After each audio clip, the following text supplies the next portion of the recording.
ልሄድ ነው ማለት ሮማን። በመካከላችን ያለው ክፍተትና አለመተማመን ቀን በቀን እየተባባሰ መጥቷል። ስለዚህ የተወሰነ ጊዜ መለየት አለብን።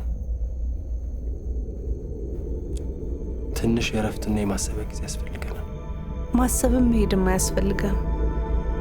በማይሆን መንገድ ስለተረዳው ይቅርታ ጠየቁ። ይቅርታ ብቻ በቂ አይደለም። በዚህ ሰዓት ውስጥ እየተቀጣጠለ ያለውን እሳት ተረጋግቼ ካላጠፋሁት ከዚህም የባሰ ብዙ ችግሮች ሊፈጥር ይችላል። እሺ ምን ላድርግ? እኔን ነው ማየት ያስጠላ? ከፊት ዘወር ልበልል? አያስፈልግም።